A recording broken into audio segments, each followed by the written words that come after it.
Pronto. Padrão APC é uma apresentação bem rápida, gente. Tem uma introdução, vou falar o histórico, as características, as especificações e um resumo dela. Como eu expliquei para vocês,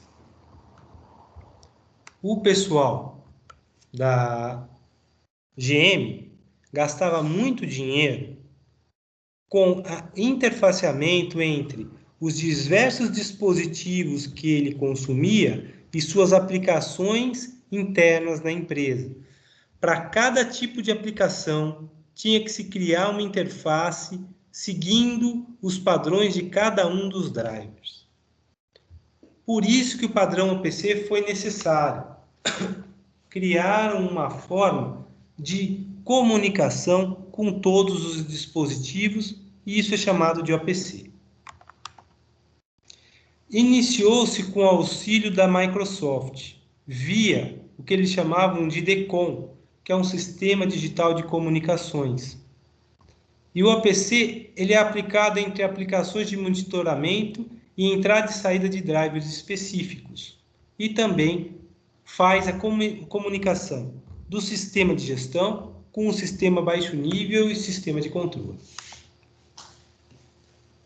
Então, a gente consegue colocar os dados dos sensores em tempo real, qualquer tipo de sensor. A gente passa os parâmetros de controle, se o sistema está funcionando, se não está funcionando, se está parado, se está em regime, se está fechado.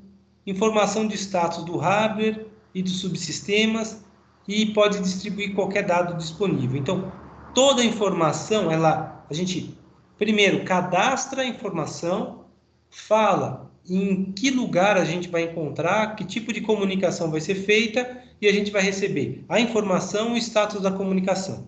E se o sistema está com algum problema de desempenho, e no final ele consolida, fala quantas mensagens foram recebidas e quantas tentativas. Isso tem a ver com as estatísticas. Tá?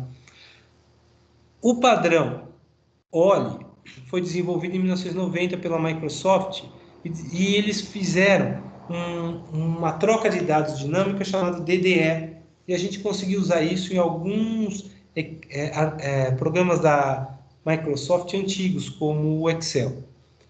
E aí, como uma sequência da OLE, eles desenvolveram um modelo de objetos de componentes distribuídos, ou DCOM, com base no Windows NT, e ele continua sendo usado.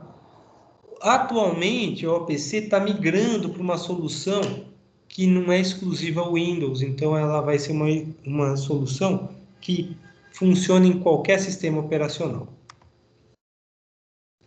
As características é que ela é baseada no COM-DECOM, ela é flexível, diversas aplicações, só que é exclusiva para o Windows, é eficiente, escalável, mas uma vez que eu estabeleça a comunicação, eu estou usando um servidor OPC para me comunicar com determinado driver e minha rede cai, quando a rede se restabelece, eu tenho, na grande maioria das vezes, que restabelecer a comunicação com o servidor OPC.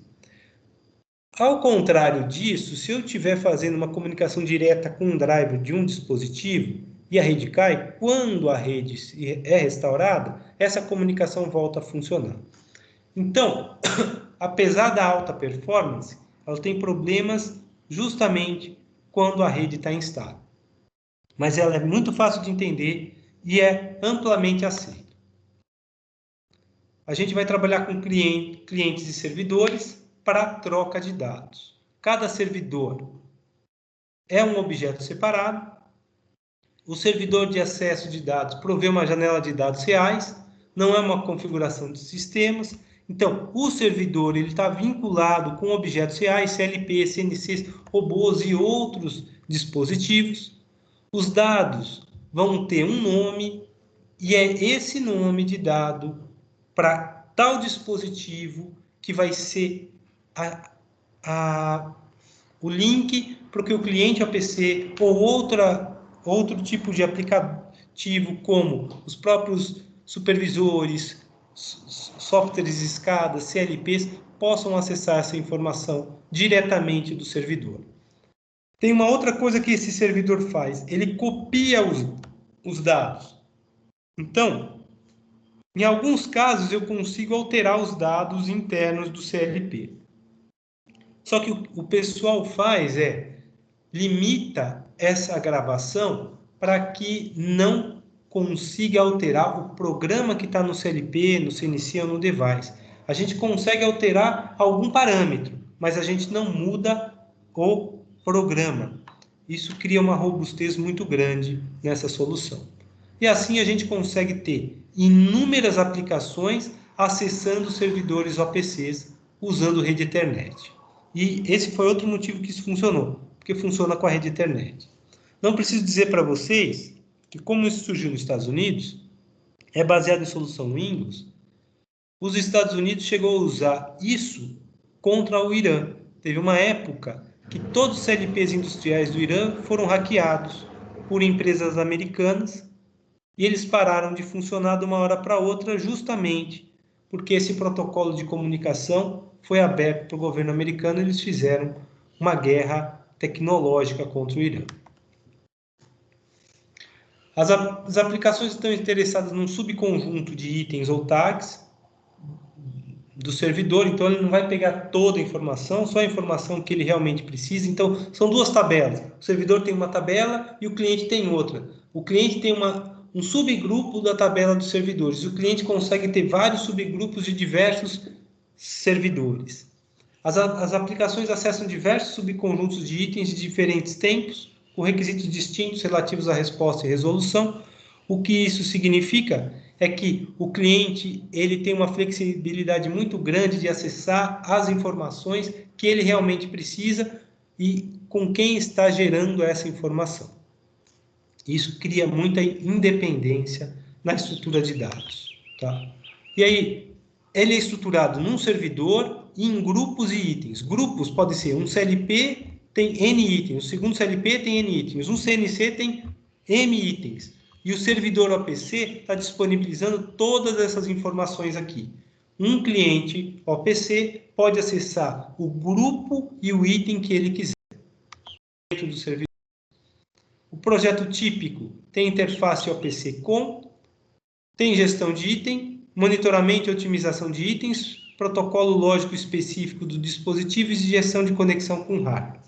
Então, cada fabricante de dispositivo, além de fazer um driver específico para o seu dispositivo, faz o seu servidor OPC ou adequa um servidor OPC existente para atender também o seu dispositivo.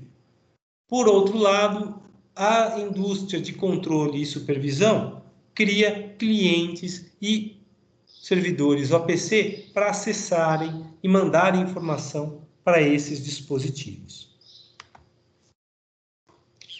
A especificação do servidor OPC passa o valor do dado, o momento em que esse dado foi enviado e se o dado está adequado ou não. O dado pode estar bom, ruim ou incerto. Bom é um dado válido, ruim quando teve perda na comunicação e incerto quando tem intermitência na informação, na troca de informação.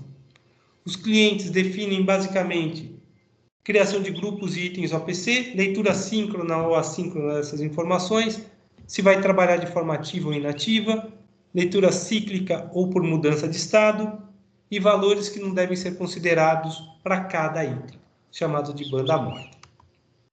Aqui eu tenho um exemplo da criação do servidor local. No servidor local, a gente colocou no canal 0 3 CLPs, cada CLP contendo 6 variáveis.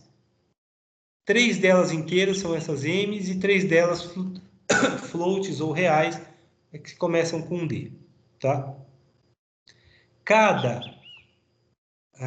Quando a gente cria o servidor, a gente pode adicionar canal, cada canal adiciona dispositivo e cada dispositivo a gente adiciona dados. E esse aqui é um servidor OPC da Matricom acessando dados de outro servidor. Então, a gente consegue ter servidores juntos a CLPs e servidores para sistemas de supervisão. Tá? E quando a gente olha dentro daquele grupo tal informação, Aqui vai falar o status se está ativo, qual é o valor, o timestamp e a qualidade, como a gente falou para vocês, tá? Aqui está falando quem é o servidor, qual é o grupo, se está ativo, se está rodando, qual é a taxa de atualização, tempo atual, tempo anterior e percentual de banda morta. Em resumo, a interface OPC propicia que aplicações acessem facilmente dados de outros sistemas, suporta acesso baseado em exceção ou contínuo, exceção é mudança de evento, mudança de estado, mudança do valor da variável, são otimizados para usar a rede, foram projetados por um grupo de empresas, e isso foi um grupo heterogêneo, e não como eu mostrei para vocês, grupos de países, de empresas de um determinado país. É muito flexível e eficiente, e tem muita informação nova sobre ela agora no pcfoundation.org. Deixa eu voltar para cá. Vou parar a gravação.